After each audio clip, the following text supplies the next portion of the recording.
Hi everybody, how you doing tonight?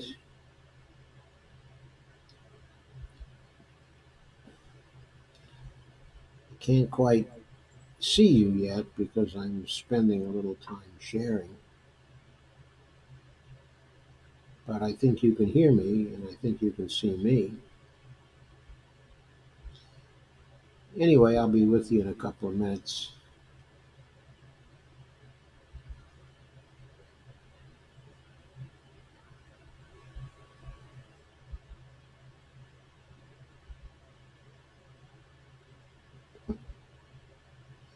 Hope you're having a great evening. I've been having a great evening and a great day.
Hi Kay, glad to see you too. Hi Steve Wolfbrandt and Dolores. Hello to you all.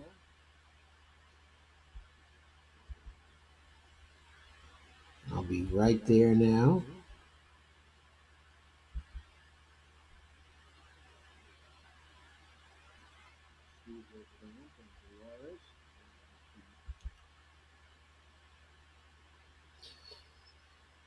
Hi everybody.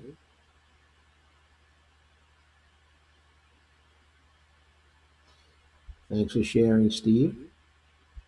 And hi, Bonnie, honey. How are you? I know you're pretty good.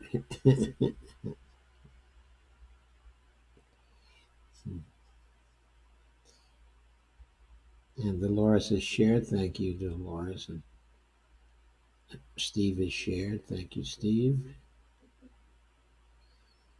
And Kay says, "Hey, Joe, here you are. Glad to see you. Glad to see you too, Kay."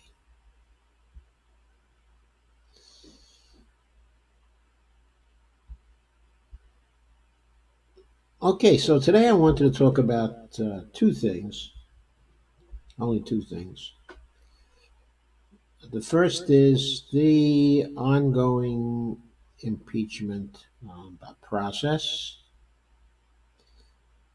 And the second is looking at the Green New Deal as a development project. So we'll begin with the impeachment. And what I want to do there is cover an article that was written by the old crusader himself. That is Mr. Ralph Nader.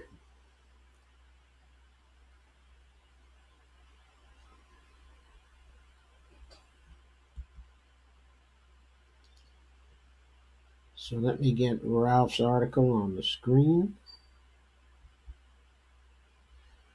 It was actually an appearance at Democracy Now! and it appeared in Truth Out. The title of it is Democrats should go after Trump's full corruption, not just Ukraine. And you've been hearing that from me for some time. I've been talking about uh, it really being best if the Democrats were to pursue a broad impeachment as opposed to a narrow impeachment.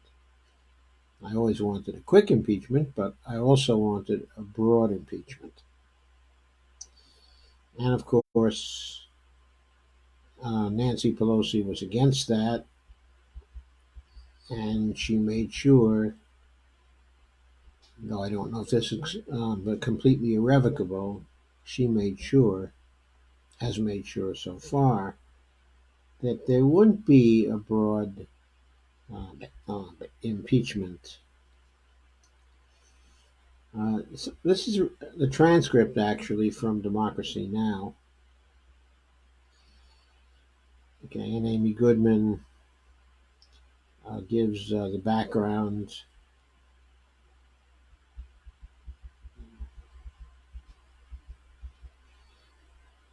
the context. She points out that on Sunday, Chuck Schumer has proposed terms for an evidentiary trial in the Senate that would start on January 7th and go beyond the investigation conducted by the House. Witnesses that could be called to testify include former National Security Advisor John Bolton and acting White House Chief of Staff Mick Mulvaney. This comes as the majority leader of the Senate, otherwise known as Moscow Mitch. I like to call him that, even though I don't really believe in the Russiagate thing, but it has such a nice alliterative feel. But I ought to refrain from calling him that because I don't want to give any credence to the Russiagate affair, which I think, after years and years of writing that, and there's no smoking gun for it, really. In other words, there's no public evidence that has come out that suggests that Trump was in any way colluding with the Russians over the election. So this comes as Mitch faces calls to recuse himself from Trump's impeachment trial after he said last week he's, quote, taking his cues, unquote, from the White House. This is McConnell speaking on Fox News. Now, while he's not supposed to be the judge in the trial, the Chief Justice of the Supreme Court is supposed to be the judge in the trial. He is supposed to be managing the Senate in order to produce a fair trial, because in terms of impeachment, the House does essentially what's an indictment, and the Senate is supposed to be the place where there is a trial, and then conviction means that the person convicted has to leave office. The conviction is tantamount actually to a removal from office. It is legally a removal from office. At the time that the verdict is actually pronounced in the Senate, at that time, Donald Trump uh, um,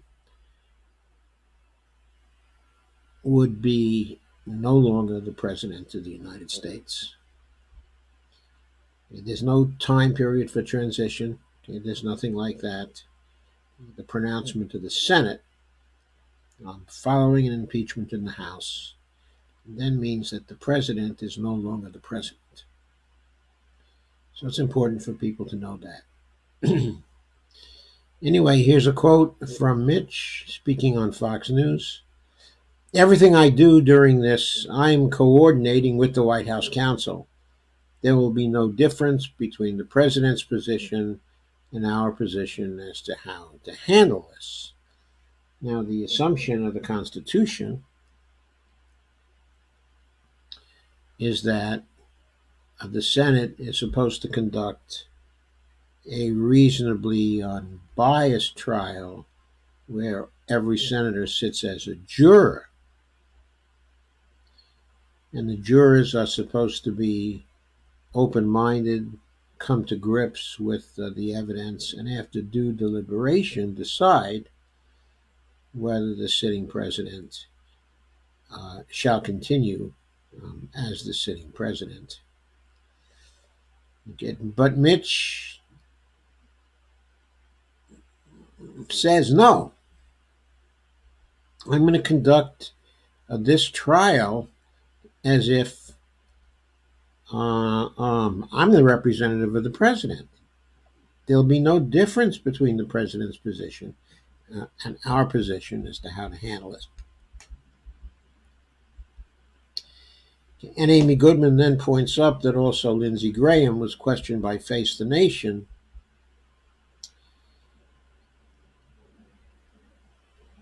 he was questioned about coordinating with the White House on impeachment. And he was asked the question by Margaret Brennan. Should Republicans in the Senate really be taking their marching orders from the person being investigated? Lindsey says, I understand the president's frustration, but I think what's best for the country is to get this thing over with. I am clearly made up my mind. I'm not trying to hide the fact that I have disdain for the accusations in the process. And Amy then says, a new Fox poll says 54% of Americans want Trump impeached. I repeat, this is a Fox poll, which also says 50% want him impeached and removed. I repeat, Fox poll says half of Americans want Trump removed. By the way, that polling seems to have shifted a little. New polls appeared this morning, and it's still nearly a 50-50 split, but the split has now shifted in favor of the president, so that it's 47%, I believe, who now actually impose the Senate actually removing him from office, and 46%, are in favor of that. So it seems that there has been a little shift of opinion against removing Donald Trump from office. I put that down to the fact I put that down to the way Nancy Pelosi chose to handle the impeachment. She imposed her will on the Judiciary Committee, and she also imposed her will on one of the other committees of Congress. I forget which. But she let them know in no uncertain terms that she wanted a narrow impeachment. And they all agreed that it would be a narrow impeachment. And that it would be based on the evidence turned up by the Intelligence Committee headed by Adam Schiff. So early this morning, the Judiciary Committee released its full report on Trump's impeachment. That was as of yesterday, if I'm correct about this. That's nearly 700 pages and explains in four parts the committee's justification for recommending two articles of impeachment against Trump. One is abuse of power, and the other obstruction of Congress. And then Amy says, well, for more, we go to Washington, D.C., where we're joined by three-time presidential candidate, consumer activist, and author Ralph Nader. He has called for impeaching Trump for deliberately abetting the climate crisis, among other issues. His latest book, written with Mark Green, is titled Fake President, Decoding Trump's Gaslighting, Corruption, and General BS. Except the title spells it out. Welcome back to Democracy Now!, Ralph. So first, respond to what is happening this week. It's historic. What do you think about the grounds on which President Trump is about to be impeached? And Ralph Nader says, quote, far too narrow and perilous. If Nancy Pelosi wants to remove Donald Trump, she went on a very narrow base. She's clearly not supportive of impeachment generally. She took it off the table when it was proposed to her in 2007, the impeachment of the war criminals George Bush and Dick Cheney, and she's come forward with a very narrow hand for the most impeachable president of all time to go forward on the Ukraine, important as that is, because it affects interference in the upcoming election by Trump, but soliciting foreign aid into interference, but not just the Ukraine effort. He's actually said, China, Russia, help him. But just think of all the other impeachable offenses, some of them per se that are, quote, kitchen table, unquote, offenses. He has destroyed, shredded, disabled the life-saving injury prevention and disease reduction programs of the federal government. Environmental Protection Agency, the OSHA protecting worker safety, the Product Safety Commission. He's basically closed down the Consumer Financial Protection Bureau, protection from Wall Street, and other financial crimes against ordinary people, consumers, investors, small savers. That is a critical impeachable offense, according to the framers of our Constitution, defiant refusal to faithfully execute the laws. She didn't go with that. The enrichment of his family with foreign governments using his hotels, the so-called emoluments clause, slam dunk per se. She didn't go with that. The seizure of the power of the purse, the appropriations power of the Congress, exclusively reserved to the Congress by the Constitution. She didn't go with that. He took $3.7 billion from the Defense Department to build the wall. That's a clear impeachable offense. It even gets worse, Amy. About a month or so ago, Speaker Pelosi came to a press conference and said decisively that he committed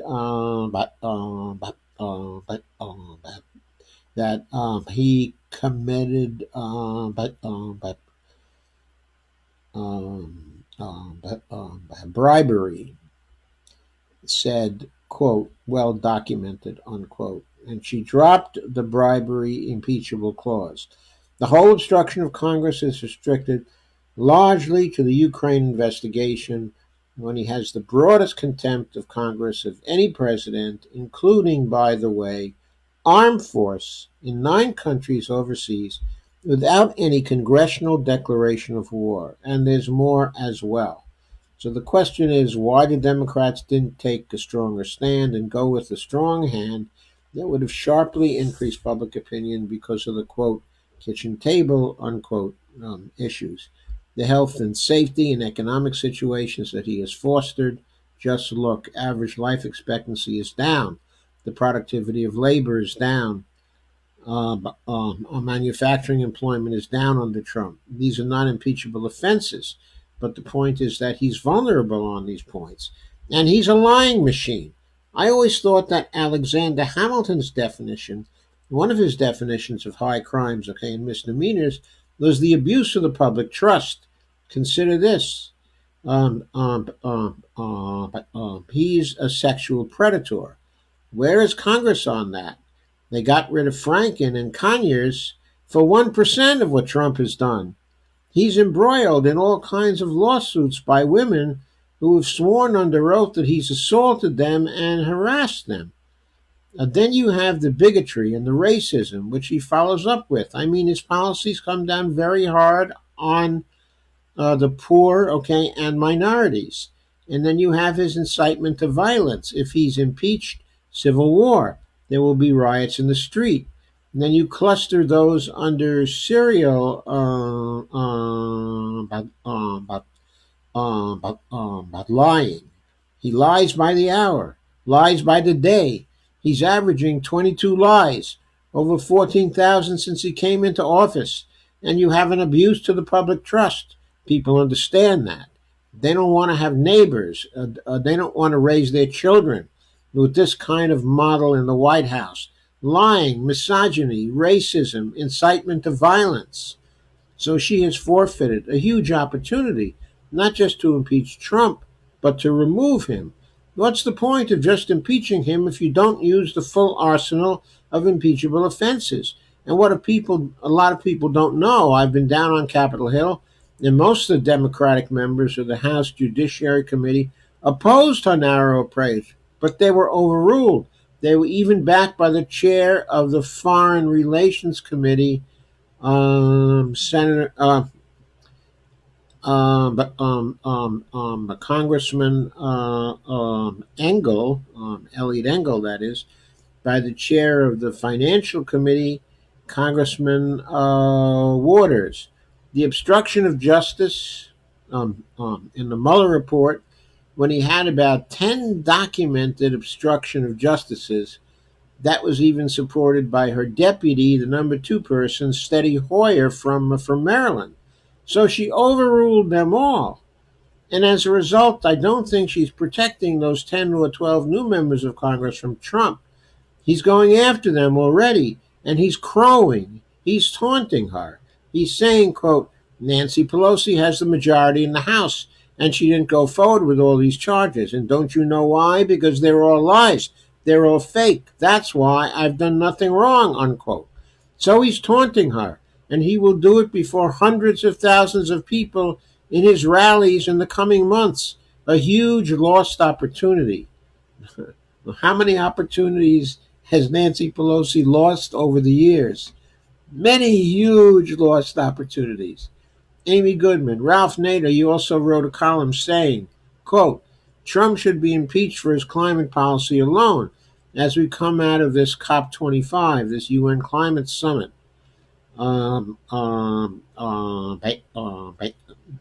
This climate summit in Madrid that has been called a monumental failure, with many blaming it partially on the United States, even though the Trump denying the climate, denying President Trump is pulling the U.S. out of the accord, not before they help to water down these particular negotiations. So Nader answers, well, he's done a lot worse. He's completely unleashed the fossil fuel industry, drilling in the Arctic, drilling overseas, drilling rather on the shores. He's unleashed these massive greenhouse gases.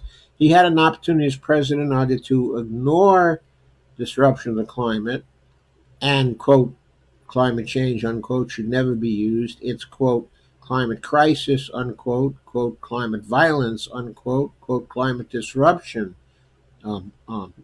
unquote, and I'd add a climate emergency, quote unquote. We've got to use the right words here. He could have ignored it. He could have worked to diminish greenhouse gases. Instead, he's actually expanding greenhouse gases.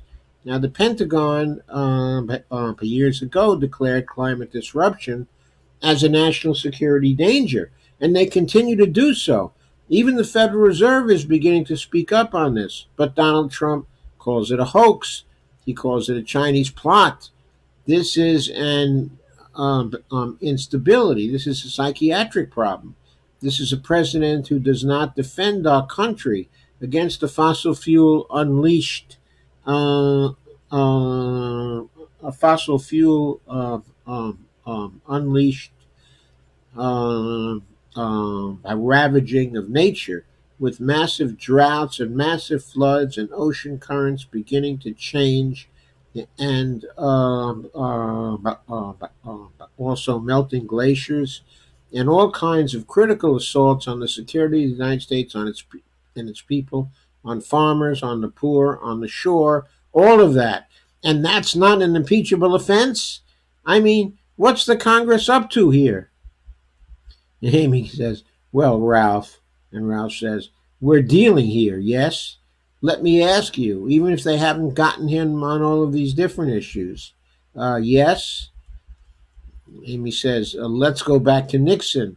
One of the articles of impeachment that was being drafted that was not approved was for the secret bombing of Cambodia. Regardless, he was gotten on, for example, the abuse of power." Ralph Nader says, "Yes." Amy said, "Ultimately, he resigned and he didn't go through that impeachment process. But regardless of what he is charged with, does it matter if he is impeached?" And then talk about what this means as it goes to the Senate, where you have uh, but Senator McConnell saying he probably won't call witnesses, although I think that's in flux, saying he's consulting with the White House lawyers, etc. Talk about why it matters if he is impeached. Well, it matters for certainly for some people in this country. The House of Representatives has in effect indicted him under its constitutional authority and is sending it over for trial in the Senate. But Mitch McConnell is a total dictator in the Senate. He is an outlaw. He's actually invited the defendant, Donald Trump, to set the rules of the trial by the senators who are the jury. I mean, I don't know whether Chief Justice Roberts wants to participate in such a kangaroo court. But the tragedy is there aren't enough articles of impeachment that should have been passed through the House. We have a 12 count articles of impeachment on the website at nader.org, which, by the way, I encourage you all to go to and read the 12 count articles of impeachment. Now, these were developed by constitutional law experts, including Bruce Fine, who, by the way, has always been a Republican, and the legendary constitutional law expert for the Library of Congress, now retired, Lou Fisher. For those of you who want to see the missed opportunities here, when you go after a president, you want to remove him. You don't go after him with a narrow hand and a get over it series of hearings. It's truly tragic to see this opportunity. And he glories in it. He's doubling down. He is going to continue nourishing these impeachment defenses. Not like Nixon slinking back into the corner. He's going to turn it into advantage for him to the extent that he can. But Ralph Nader, we're going to break and then come back to our discussion and also turn to Boeing, which for you is a personal tragedy as well as a global tragedy. Ralph Nader, a longtime consumer advocate, corporate critic, former presidential candidate. His latest book, written with Mark Green, The Fake President, Decoding Trump's Gaslighting, Corruption, and General BS. Stay with us. So that was the transcript of the interview on Democracy Now! That Amy Goodman had of Ralph Nader. And those were Nader's views on a broad impeachment. For the full scope of these views and the full impact of them, go to nader.org and read the articles of impeachment, okay, that are there. They are very comprehensive, okay, a very good job. And it would have been very, very hard indeed, I think, for many of the Republicans to ignore some of those articles of impeachment. Uh, there are Republicans who are incumbents who are going to be in tight races and who stand a very good chance to lose in the Senate. And that means that Mitch would have to face the possibility of losing his majority in the Senate if he absolutely rushes through and forces through this narrow impeachment right now. Uh, right now, he might get away with it as it stands now. But if there were public pressure, and if the Democrats are unwilling to go with Nancy Pelosi's narrow impeachment, and Chuck Schumer seems to want to bring in these other witnesses so he can expand the scope. Now, maybe he doesn't want to miss the opportunity. I don't know. Could be he's not in agreement, okay, with Nancy Pelosi about this. He may want to expand the scope of it just so he has a better chance of becoming the majority leader. Of course, this is all very political, as you see, but at the same time, the public deserves a broad impeachment. It deserves an education in all the things that Trump has done wrong. Then you would see public opinion change on this, and you would see a decisive majority coming into being for the removal of Donald Trump from office. And believe me, that would be the best thing to happen right now. If that happened quickly, if it happened in January.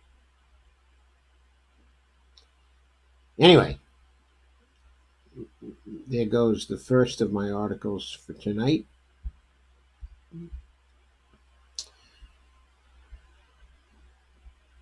If you like this video so far, please share, like, and subscribe.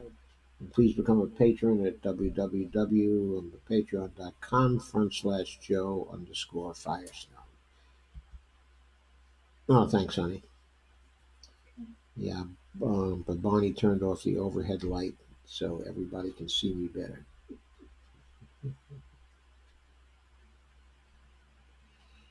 So, this is one of the articles from the special issue on the Green New Deal from the American Prospect. And the article was written by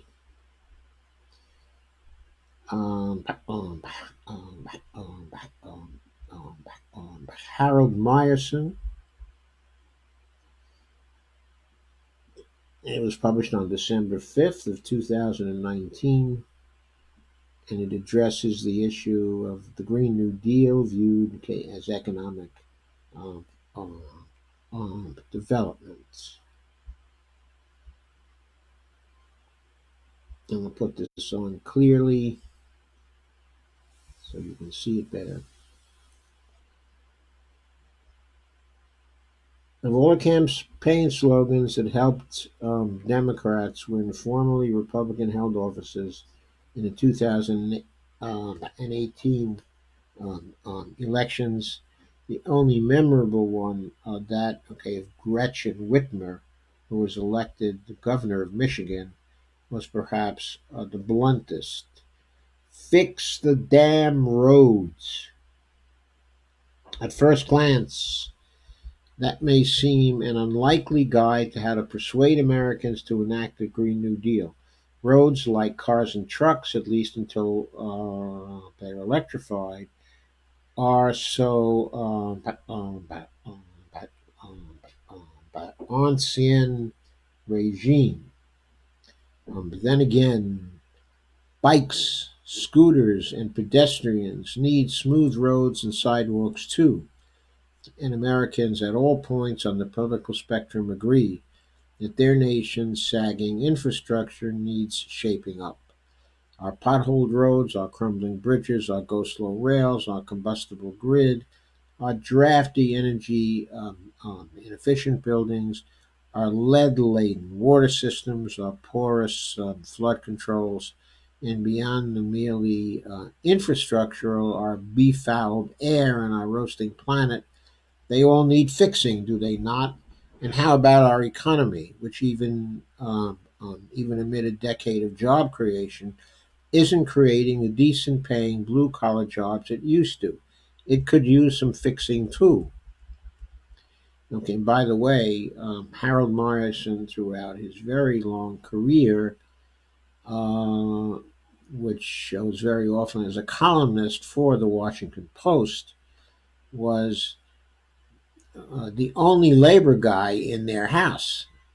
He was the only one who wrote columns that was sympathetic to the unions, okay, and the labor movement over there. I'm not sure if he still is or not, since I rarely read that particular paper. To all these elements, a Green New Deal offers not just a plausible cure, but the only cure on offer. And yet, when pollsters run the phrase by Americans, respondents are remarkably cool to it, including many blue collar workers whose lives and fortunes would improve if a Green New Deal came to pass. That coolness is due in part to the demonization to which the right wing media and their ilk have subjected the Green New Deal, but is also due to the strategic tone deafness with which some climate activists have made their case, essentially prescribing sacrifice to compatriots for whom the presumably fat years of American excess have largely been very lean. In fact, a Green New Deal would spark an era of clean growth. Here's how: job creation. In 2013, there were already 2.1 million workers in the green energy field, 1.3 million in such energy efficiency occupations as retrofitting, 800,000 in solar, okay, and wind energy. Any projections for the number of jobs the Green New Deal would add to these totals depend, of course, on the level of carbon reduction the project seeks to reach and by what year. Well, it also depends upon the extent to which those who put through the transition are looking for a transition that is just. That's supposed to be a big part of the Green New Deal. And there are estimates from the Sanders campaign that the Green New Deal will altogether create 20 million new jobs at a living wage or higher, depending on the job. Uh, so, to move along with the article, the University of Massachusetts economist Robert Pollan, whose article is from the same issue, okay, of the American Prospect, I went through 2 sessions ago, uh, who did work for the Department of Energy during the early years of the Obama presidency on the $90 billion share of the stimulus that went to green energy, has authored the most comprehensive reports on what a Green New Deal would look like in 3 states: New York, Washington, and Colorado. The reports outline what each state would need to do to reduce its carbon emissions by 90% by the year 2050, and how many jobs such a change would both create, okay, and eliminate. Uh, I have to add here, it's not enough uh, to reduce the carbon emissions by 90%. What's necessary is to get to net zero emissions and net negative emissions in the years before 2050. It's necessary to get to net zero emissions by 2030. and how many jobs such a change would both create and eliminate. While he has only done uh, some of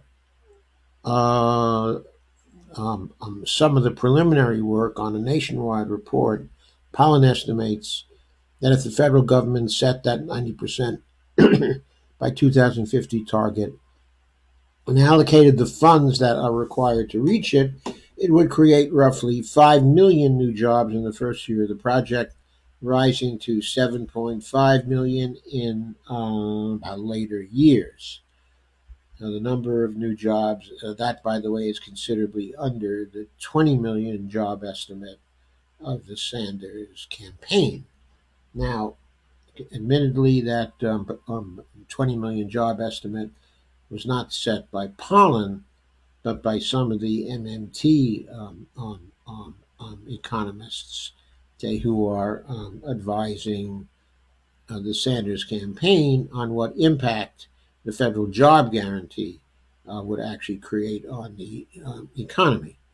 Now, the number of new jobs each state would create varies not just by population, of course, but also by how much of its energy is already produced by clean sources.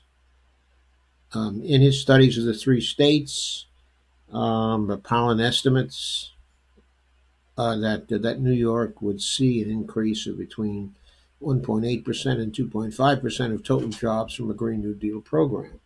In Washington, the state of Washington would see an increase of between 1.2% and 1.7%. Colorado, by contrast, would see an increase of between 3% and 4% because it lacks the existing hydropower generation of New York and Washington, where the hydropower stations abutting the Columbia and the St. Lawrence rivers, among others, generate a considerable share of the electricity of those states. Dry Colorado has no comparable no comparable waterways. As Nelson Lichtenstein documents in his article in this issue, it was the original New Deal that built the dams and power stations along the Columbia River.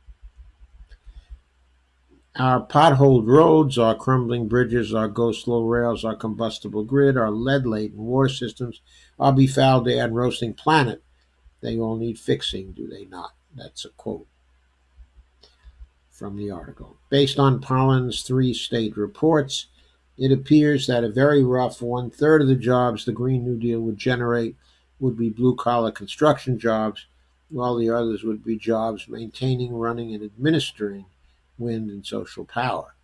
The creation of construction jobs is important not just in itself, but also because construction workers and their unions have often been the most skeptical about a promise that a Green New Deal economy would enable them to maintain, and much less improve their living standards.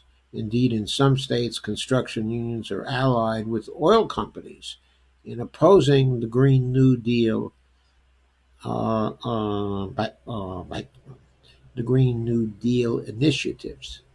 Absent Green New Deal plans that prioritize good jobs, their skepticism is understandable. Now, the majority, and certainly the plurality of construction jobs in any Green New Deal would be in retrofitting the tens of millions of buildings in the nation, and most of the retrofitting jobs created by the Obama stimulus had an hourly wage of no more than $15, which would be a step down for workers in the building trades. Under a Green New Deal, however, major retrofitting of office towers and apartment buildings would require serious construction work by serious construction workers and could pay accordingly. One way to ensure decent pay is to require that all such construction work be done under uh, um, um, um, um, um, um, um, be done under project by labor agreements, which mandate bargaining between management and construction unions for the work to proceed. Uh,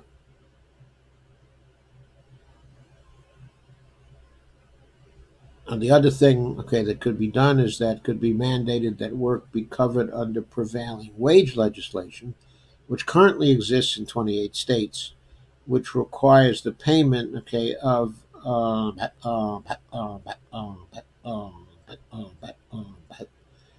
the payment of the prevailing customarily union wages on all public projects. A third requirement is that projects hire new workers from union or join by the union management apprenticeship programs. What are the prospects for such requirements? Some of them, particularly the hiring requirement from the union apprenticeship by programs, made it into a new law that was enacted in 2019 in Maine. This Green New Deal statute was written with the state's unions at the table and where the state AFL CIO officially endorsed it. And Pollin's plan for Colorado, commissioned by the state's AFL CIO and devised with continual input from the buildings by trades unions in the state, has won the trades endorsement. Okay, the project agreements and the union apprenticeships. They're also part of a Green New Deal ballot initiative put before Washington state voters in 2018, which a majority of the state unions supported, but which failed at the ballot box after fossil fuel companies spent more than $30 million on a campaign to defeat it. Hewing to their alliance with the oil industry, the state's building trades unions opposed the measure too. In recent years, a substantial share of unionized construction work has been concentrated in the fossil fuel sector. The wave of anti-union legislation that swept the Midwest in the wake of the 2010 elections contained bills specifically targeting construction workers. Indiana, Kentucky, West Virginia, Michigan, Wisconsin, and Arkansas, all with newly elected Republican governors. Okay, by the way, that would never have happened except the Obama administration and Nancy Pelosi in the Congress absolutely blew it. Did not pass a stimulus bill strong enough to get us out of the recession quickly, did not pass a Medicare for All bill, did not then pass a Green New Deal then, all when they had total control of the presidency and Congress. As a result, they got kicked in the butt and kicked out of the majority of the House in the 2010 elections and were beaten across the country in those elections, creating the opportunity for the Republicans to gerrymander everything at that time. That was a result of the total political failure of the Obama administration to manage the situation in that time, to manage our way out of the recession. That is why we're stuck with the situation we are stuck with now. That is why the rich have gotten richer in the succeeding 10 years since that particular time. We must never forget that. That was a neoliberal administration, the Obama administration was. And the succeeding Trump administration is an even harsher neoliberal administration. We did not need a neoliberal president and a neoliberal Congress at that time. We needed the kind of Congress that we're aiming for now and the kind of president that we're aiming for in Bernie Sanders. Going on with the article. All with newly elected Republican governors enacted laws repealing their prevailing wage statutes, which had the effect of substantially reducing the pay of workers on public projects. In those states and many others, the construction crews on public projects are invariably non-union. For many giant oil and pipeline companies with immense financial resources, however, Maintaining union contracts on some of their projects has proved a smart political investment, winning them allies in their battles against decarbonizing the economy. But much of the work for the oil industry involves actually building and maintaining pipelines. But a Green New Deal is going to require even more pipeline work, but of a climate friendly nature. Due to the decay of aging water systems and the advent of more extreme weather, says Joe Line, who heads the Labor Network for Sustainability. Quote, the entire system of storm management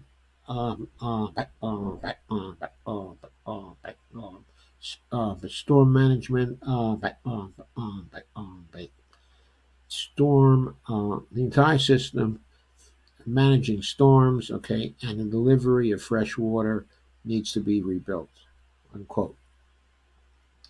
The Green New Deal plans put forth by such Democratic presidential candidates as Bernie Sanders, Elizabeth Warren, Joe Biden, and former presidential candidate Jay Inslee, who was the first to put forth such a plan, could, um, um, um, um, if enacted, okay, it could allay construction workers' concerns. The plan set a high minimum wage for work on Green New Deal projects. Most also call for both a prevailing wage standard and project labor agreements, and specify ways that the work will be done by a unionized workforce. As well, the sheer size of those plans, ranging from 150 billion to 300 billion a year, signals a commitment not just to funding a new infrastructure and more energy efficient buildings, but also to paying middle class wages to those who build them. The magnitude of the green energy investments in all these plans also addresses one more ailment from which the nation in general and construction workers in particular both suffer: the chronic underinvestment, both public and private, in America's infrastructure and physical plant. In the private sector, according to one study from the Booth School of Business at University of Chicago, the share of corporate revenues going to investment since 1980 has declined by 7%. The share going to wages also declined by 7%, while the share going to shareholders through dividends and buybacks has risen by an offsetting 14%. In the public sector, the unwillingness of the Republicans to spend public dollars on infrastructure, the Trump administration offered to cover just 10% of the costs of upgrading the national infrastructure, has stymied efforts to build the rail lines and a host of other long overdue projects. What the Green New Deal offers construction workers then is the only plausible construction boom in the nation's in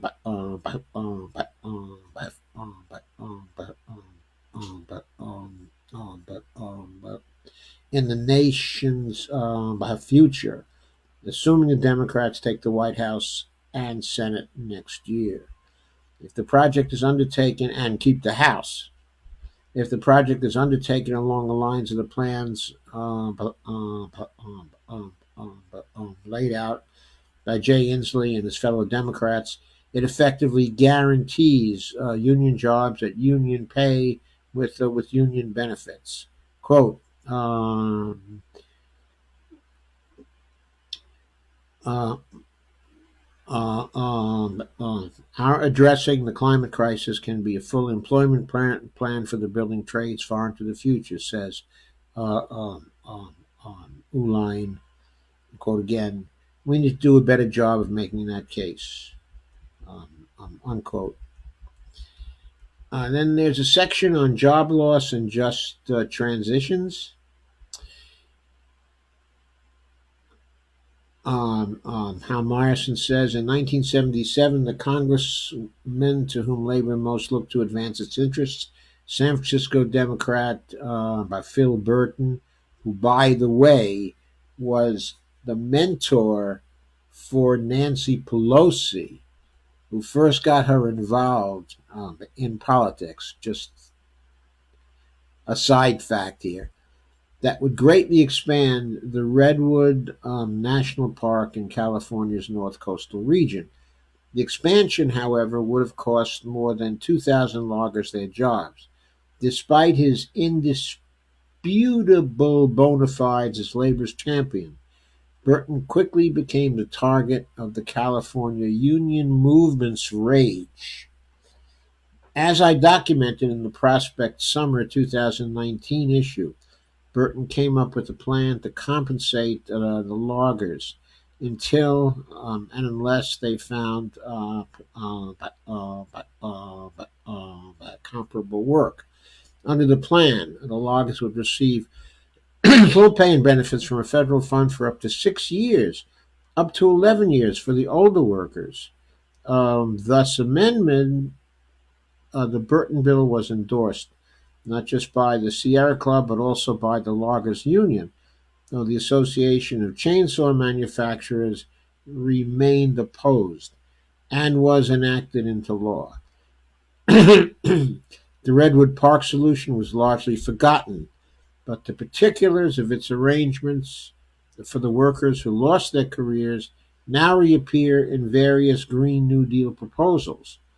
In the 1970s, Tony Mazzocchi, an official of the oil, chemical, and atomic workers, advanced the idea that compensating workers in such situations had to become routine, and he gave that idea the name of, quote, just transition, unquote. Before that, the decade was out with the crisis at the 3 Mile Island, the 3 Mile Island nuclear plant, and the discovery of toxic poisons in the Love Canal in New York State, and with growing public awareness of other sites around the nation where toxic waste had been dumped. Sorry. The government established a Superfund program to clean up such sites. Our slogan at the time, says Dave Campbell, who now heads a local of refinery workers in the Los Angeles in the Los Angeles area, was, quote, "We need a Superfund for workers," unquote, unquote. Those who lost their jobs when their contaminated work sites were shut down. In a 2016 Prospect article, Pollan and his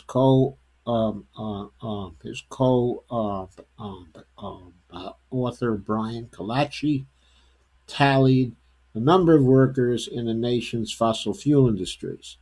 There were then 69,000 workers in the coal industry, a figure now reduced to roughly 50,000 as mines continued to close, with an additional 412,000 workers in supportive positions. The oil and gas industry employed 192,000 workers, with an additional 200,000 workers in support. The downsizing of these industries as part of a Green New Deal, they wrote, would take many years, so the number of displaced workers in any given year would be actually small relative to the total workforce. As well, a number of the workers in supportive roles would likely be able to find comparable jobs in the greener energy industries, which would, of course, be expanding at a breakneck pace. Factoring in those considerations, Pollan and Kalachi calculated that the annual costs of by providing those workers with a just transition in wages and benefits over the next half decade, as well as guaranteeing their pensions, would come to roughly $500 million per year. Boy, that sounds awfully low, but if it came to $100 billion a year, it would be well worth it, well worth the cost, in my view. Let's say, however, that 2016 But figure is an underestimate. Even if the figure is $1 billion per year, that's still considerably less than 1% of the yearly outlay in any of the plans put forth by the Democratic um, um, um, um, presidential candidates. Well, the Sanders plan averages 1.6 trillion per year. So 1% of that would be 16 billion. So even if we came in at 10 billion for it, we'd still be less than 1% of the outlay, okay, the yearly outlay. The Washington State 2018 ballot measure actually provided one version of that kind of just transition. It called for providing workers who'd lose their jobs within 5 years of full wages gain benefits if they were within 5 years of having to retire, and for other workers, comparable wages and benefits scaled to the number of years they'd been employed in the industry until such time as they found comparable work. If the work they found offered some lower wages gained benefits, the workers would receive wage insurance payments, scaling them up to their past levels of pay. Uh, Along with payments scaling up their health insurance and pensions. After a series of mergers, Masachi's union became part of the United Steelworkers in 2005. By then, the steelworkers had already taken the lead in forming the Blue-Green Alliance with environmental organizations to ensure that a transition to a green economy goes forward, but not at workers' expense. Dave Campbell, who heads the Steelworkers local of Los Angeles area refinery workers, notes that his members are among the most well-paid of the blue-collar workers in the land. For his members and other fossil fuel workers, he says, just transition has to be very concrete, nothing merely general. People on the edge of losing their careers want to know what exactly will happen to them and their families, unquote. Noting that members of his local make up to $125,000 a year, and that comparable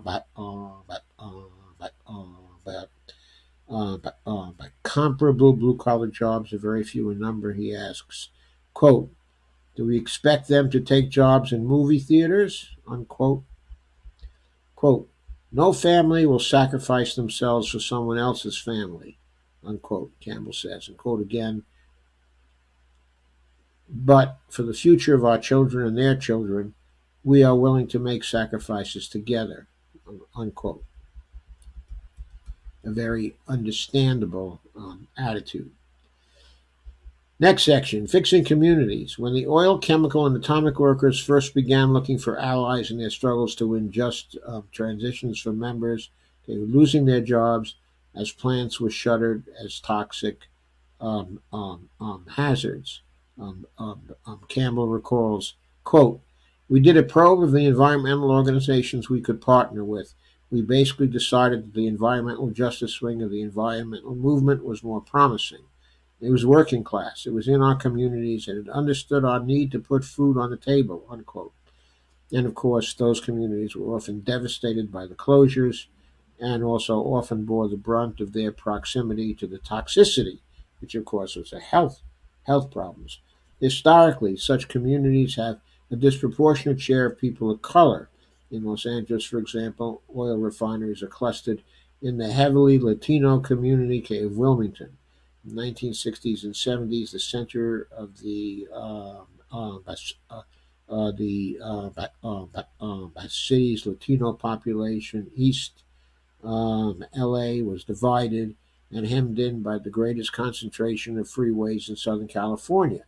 Now, the neighborhoods with the least political power got to breathe the city's most polluted air. Throughout the nation, the residents of such neighborhoods are exposed to more illness-inducing substances and have consistently shorter lifespans, than other Americans. Quote, Oil industry work involves building and maintaining pipelines. There is similar to work that will be required by a Green New Deal, rebuilding systems of stormwater management, okay, and also delivery of fresh water. So, Green New Deal needs to be not only a just transition for workers, who are mostly white men who had well paying jobs in the carbon economy, but also a transition to economic opportunity and neighborhood remediation for the tens of millions of people who've lived on the front lines of environmental predation.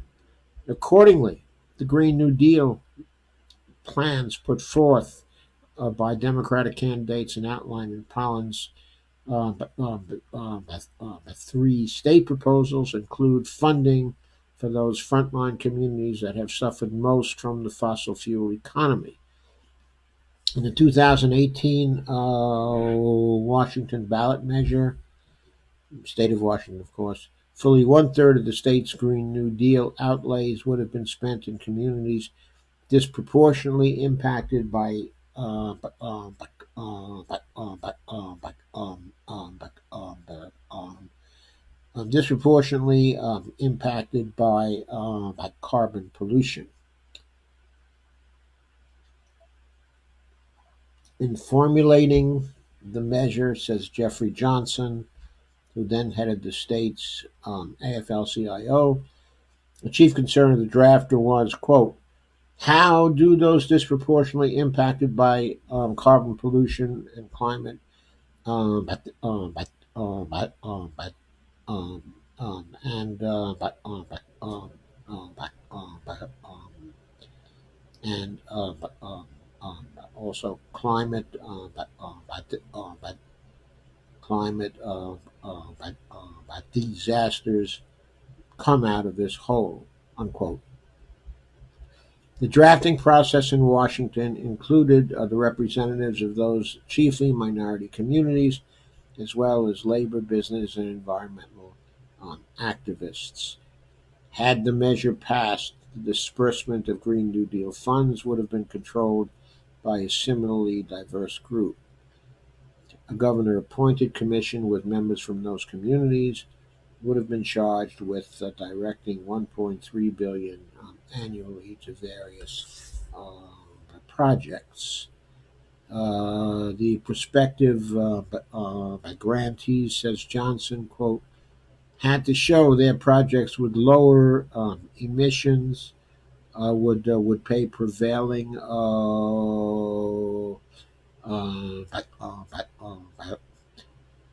would pay prevailing wages, employ community benefits agreements, which actually require hiring from poor and historically disadvantaged communities,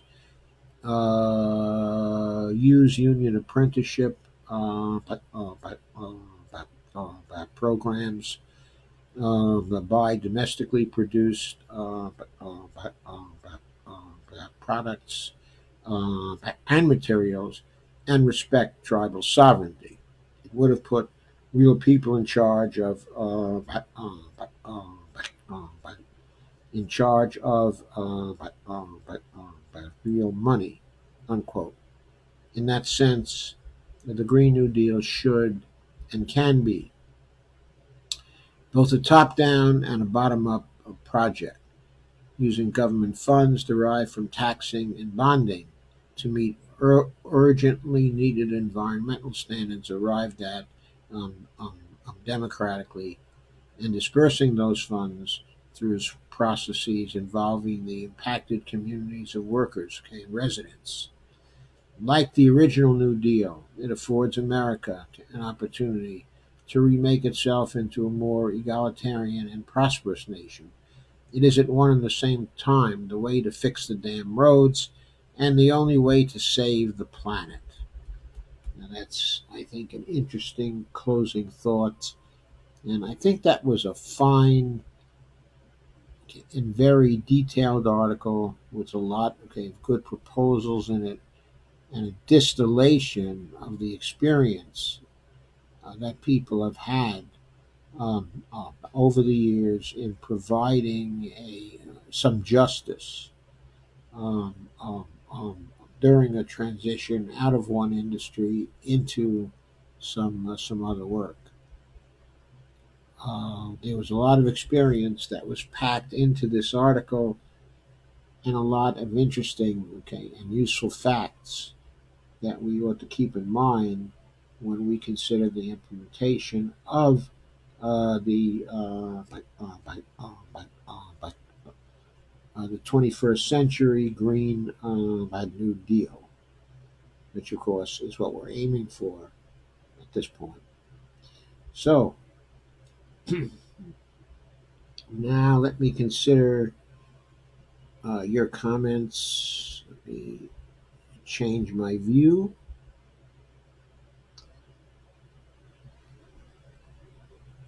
Thank you. I don't know how long the change is going to be delayed, at your end, but I'm no longer showing my pages. I am now, okay, I'm using the full resources of my camera so you can see me. I don't know how long that's going to take to appear on your computers, though. It hasn't appeared yet on my Facebook. Let me see what I can do about that.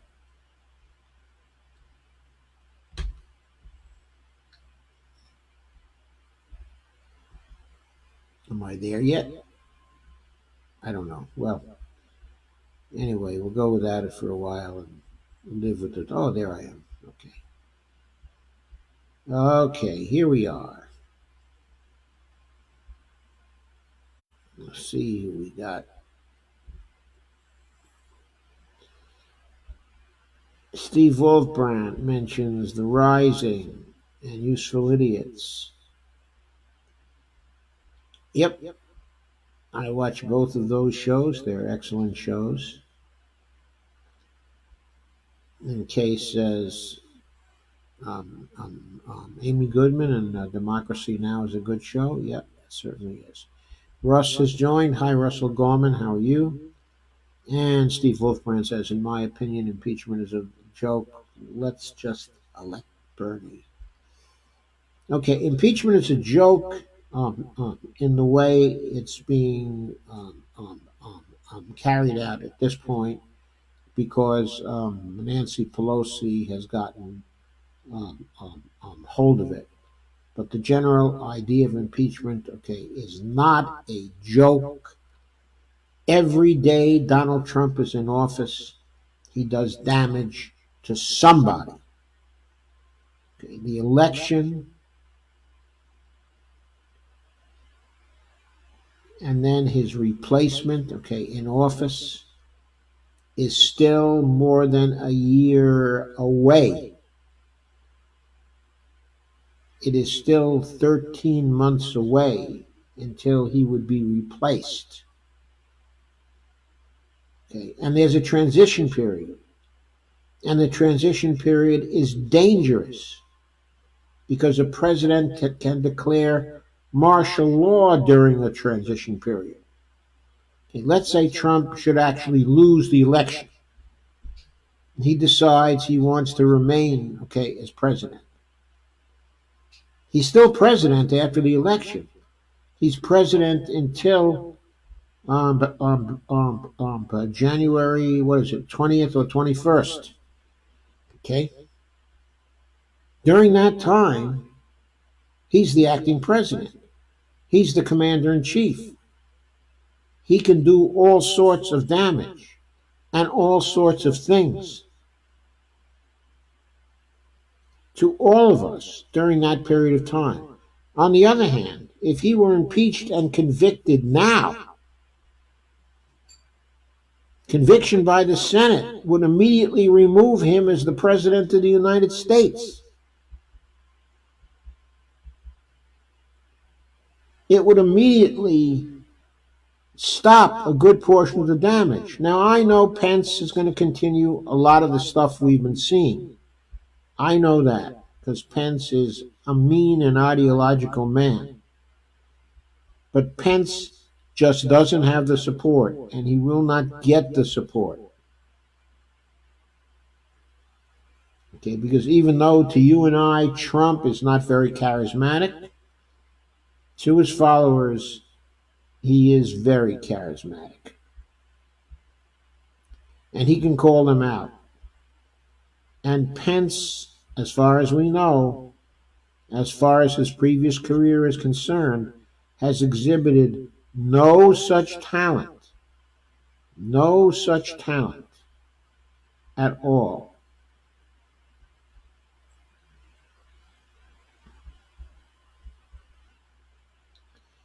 Steve cites the Corbett report. So, Steve Wolfbrand, I don't think impeachment is a joke, but I agree Nancy Pelosi has been making it a joke. But we've got to see what we can do to influence something happening in the Senate. It's a delicate process that Mitch is going to have to try to manage now because the Democrats, evidently in the Senate, are going to push for a broadening, okay, of impeachment. Because they want to create a situation where Trump won't be able to claim that he won, even if it turns out that he avoids a conviction. If Trump loses the conviction vote, if he loses it by a majority vote, then at least the Democrats have some bragging rights. He can say, "Oh, they couldn't convict me because it was all lies and blah blah blah," and blah blah blah. But the reason why they couldn't convict him would be that it required a two-thirds vote of the Senate in order to convict him. 67 votes, okay, in order to convict him. Okay, but if the Democrats can turn things around a little, get a few Republicans to come over, okay, and by majority vote, they can convict him, it can have an effect that controls him to some degree. It creates a different sort of psychological situation where he would be much less likely to resist any result of the election of 2020. And Steve Day says, I'd like to interfere with Biden too. Yeah. Steve says Biden has lost his marbles. It's sad. I feel sorry for him. Not after all the damage he's done us. I don't feel sorry for him. I mean, all the people who have gone to jail as a result of the legislation that Joe Biden passed. The presence of Clarence Thomas on the Supreme Court over all these years because of what Joe Biden had done. The bankruptcies that Joe Biden caused by supporting the credit companies to the extent he did.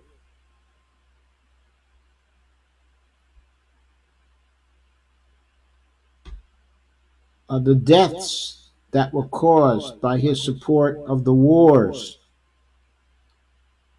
No, I don't feel sorry for him at all. Kay says, she might wish she had gone for more, Russell.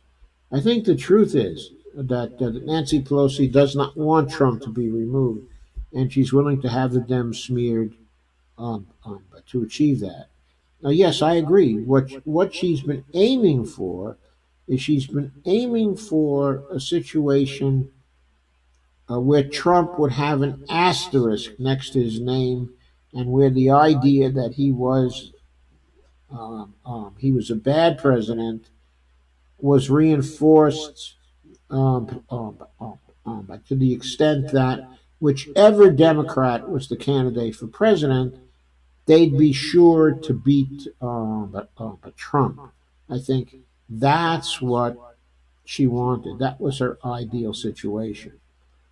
In fact, even more specifically, it was probably to have smeared Trump so much that even Joe Biden could have beaten him in the election of 2020.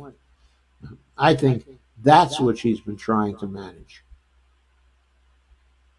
Anyway, Kay says, I would not argue with that either, Russell.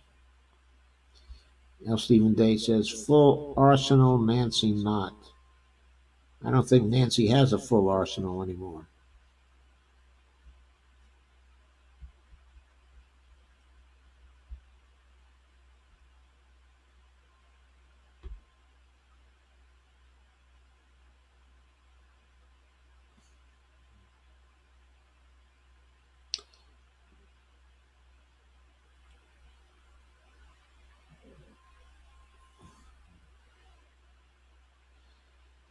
So Steve says, really, a phone call? Is that the best they got? And Steve Wolfbrand says, but Biden is more guilty than Trump. More guilty of what than Trump? More guilty of what? He may be more guilty of um,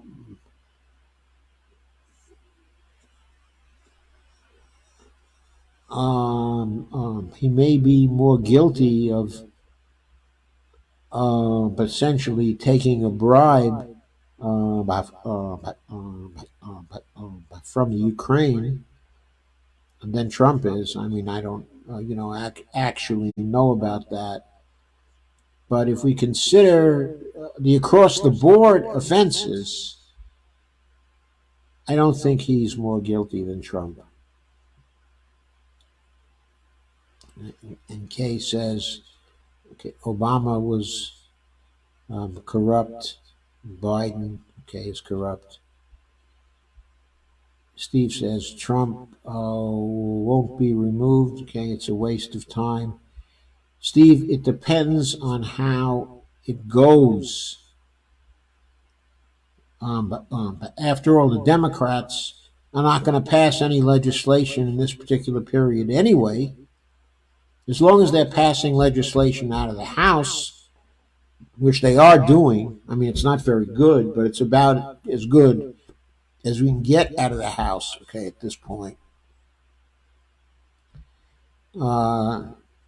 As long as it's not a distraction from the issues of the campaign, it might be good to have them waste their time, since it's better than passing legislation that's going to hurt the rest of us. Kay says, he won't be removed, but it is good to prove a point. It's not simply proving a point, okay? It's holding the president accountable.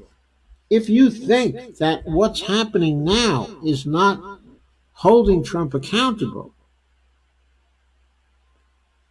look at the fuss that he's creating about this. The whole thing is obviously getting his goat. The idea that he might go down as one of the presidents that got impeached, he doesn't like that. He's angry as hell. He's fixated on it as hell. He's obsessed with it right now. He's obsessed with it. And Richard Maynard gives the link to Ralph Nader, Nader.org, 12 articles of impeachment. Thank you, Richard. Thank you. Oops, 12. Yes, 12. And good ones. Good ones across the board. Steve Day says, make a post and a tweet.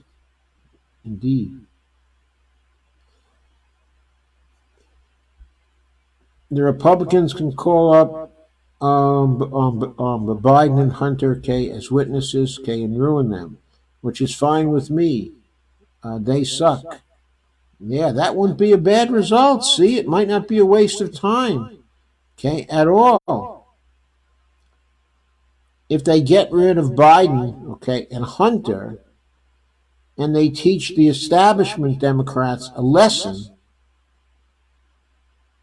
which is they better do something about the freaking corruption, maybe that would be a good outcome, even if we don't get to remove Trump.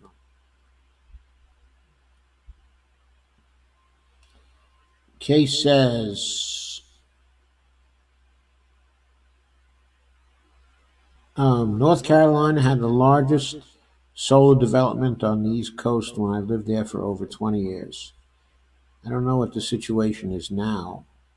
I don't think the state government has been very active about extending stuff like that. Kay says, sure miss that place. Wish the GOP takeover the state hadn't by ruined it. Yes, Kay. I think it has, though, unfortunately.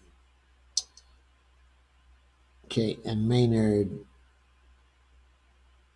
tweeted. Okay, Richard Maynard has tweeted. L. Stephen Day says the huge blade mills are becoming known as energy transfer partners, greedy, destructive, and not as efficient, falling apart, catching fire.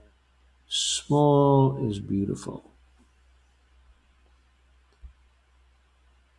Small may be beautiful, but coal plants have been closing and skipping the intermediate step of gas-fired and going right to wind where infrastructure is practical. You can see much more in the links in the description here. Steve says, have you seen the laser printing of an entire neighborhood of 50 homes, okay, in Mexico? The future, very nice homes. Yeah, but are they going to be able to withstand climate change? I suppose that depends on where they are, okay, in Mexico. And Kay says, Obama sucked in too many ways. Campaigned as a progressive and governed corporate as hell. Yep.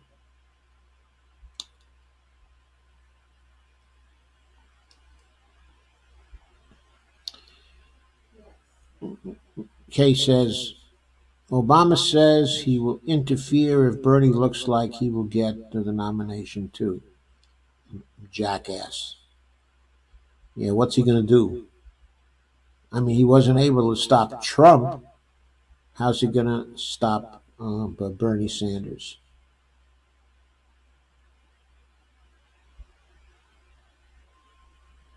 He can interfere.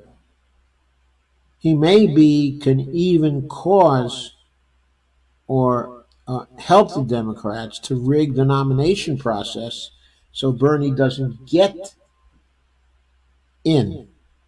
But if he does, he's risking the final split that will end the Democratic Party. I'm not sure that he wants to risk that. Trump said today he should have won the Nobel Prize. And Trump evidently said today, according to Bonnie, that he should have won the Nobel Prize.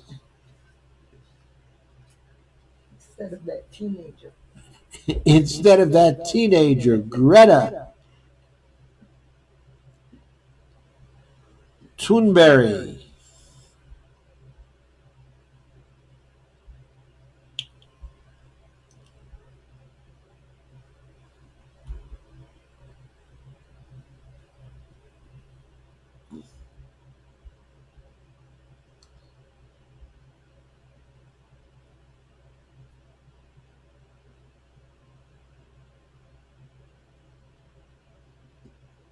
Steve says Obama betrayed us. No hope, no change. Kay says so many people in this country uh, uh, still worship, quote unquote, him on SMH and Biden too.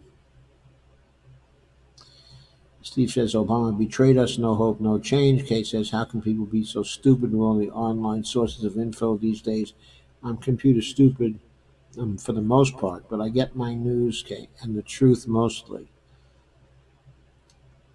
I think the key to getting the truth is to watch the news on YouTube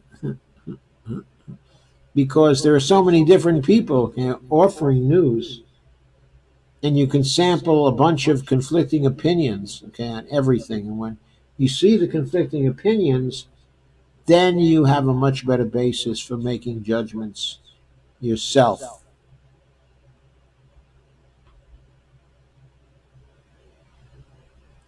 And Joanne, all in the house. Ricardio has joined. Hiya, Joanne. How are you? Haven't seen you in a while. I hope everything's going well. Case says Pelosi needs to go 2. Yes, Pelosi needs to go 3.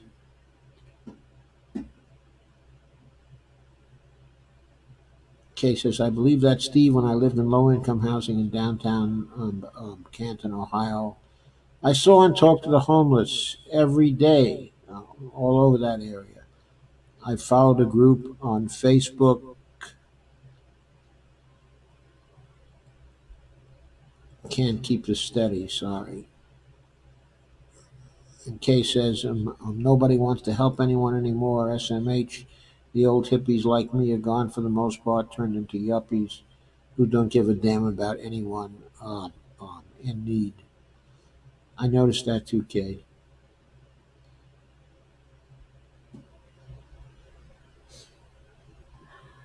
And Kay says, as soon as I saw that hand-picked cabinet, I saw Obama for what he really was. That was when I became anxious too, when I saw that cabinet.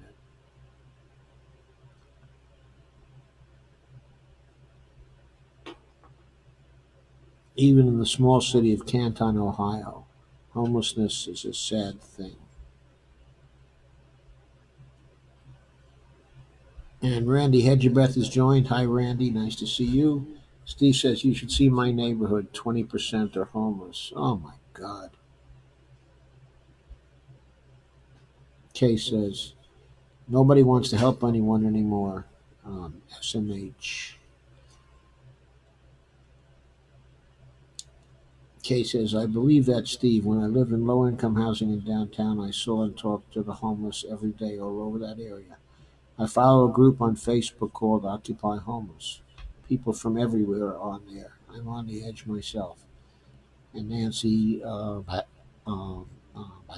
Blackmore has joined. And Kay says, Pence is just as guilty as Trump. He's just as guilty, okay, as Trump. But I don't think he's so efficiently mean or studiously mean, or that he will staff the White House in the same way. I think a lot of the trolls that Trump has brought into the White House would be departing. It would not be staying with Pence. Okay. Now, Pence had a long career in Congress. We know a lot about how Pence acts. And he's much more like a conventional, old style, balanced budget type of a Republican.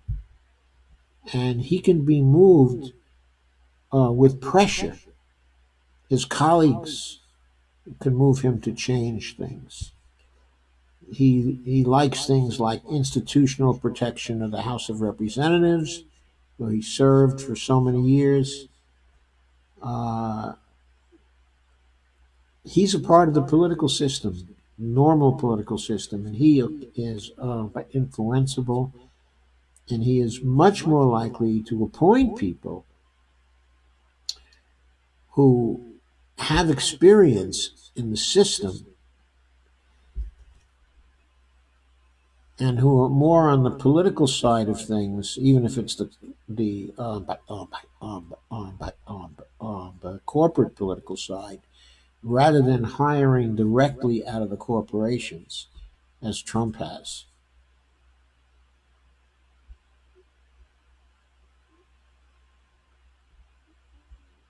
Anyway, Trump doesn't have a lot of time. I'm sorry, Pence, if he succeeded, wouldn't have a lot of time to do a lot of damage. The main damage he would do would probably be in the area of judicial appointments, because that, okay, is getting managed by actually by McConnell and the Federalist Society anyway. And he would listen to them. He'd make the same lousy appointments.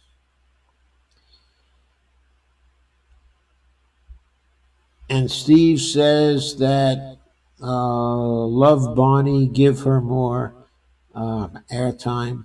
Bonnie can have as much airtime as she wants.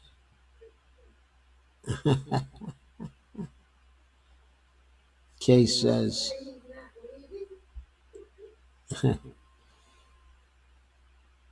they have wind power that has no blades now, and those work well. Kay says we really need to form a People's Party. We do, and we may get the chance yet if Obama should intervene when Sanders is on the point of winning and swing it away from Sanders again. We might yet get a People's Party then. Kay says, okay, I like the news can YouTube, but really like about free speech TV too. Yeah, that's good also. But I can find almost anything I want, on YouTube these days. All I got to do is look; it's there in some form.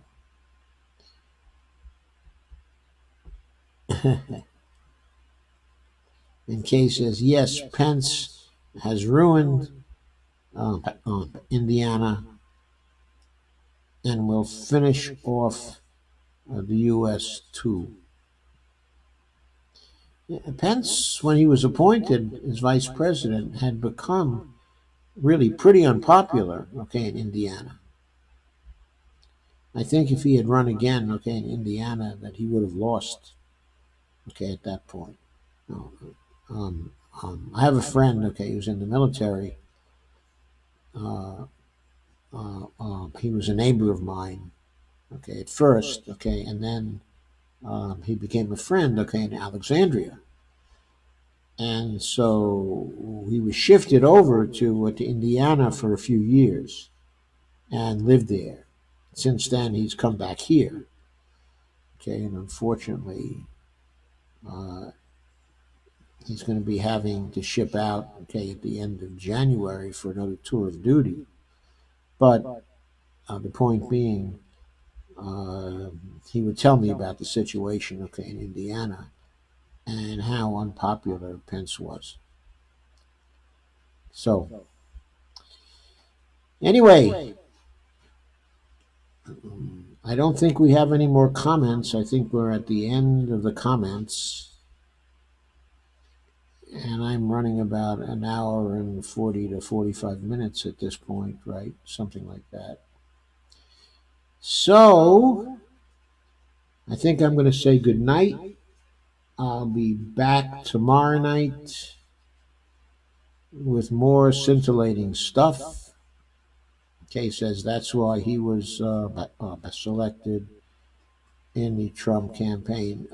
That's one of the reasons, because Trump didn't want to get anybody out of the Congress, but at the same time, he wanted someone who had contacts in Congress and who was part of the establishment within the political system. Dolores says thank you and good night. And thank you for coming, Dolores. Have a good night. Sleep tight. Everybody have a real good night. And thank you for coming. And I'm sorry I've been frozen so much. Richards says lots of good links in that wind power video. Good night, Lana. Thank you for coming. Thank you for sharing. Thanks to everybody who shared and who will share, like, and subscribe when my YouTube video hits. Kay says, I live in Ohio again and see what he did to Kay in Indiana. And Rich Maynard says, good night. Okay, so Richard Maynard. Okay, is it Richard? Is it Rick? Is it Rich?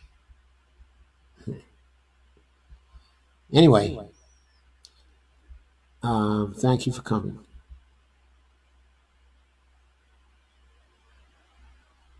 Yeah, it's good to talk, isn't it? Yeah. Okay. See you tomorrow night. We'll talk again.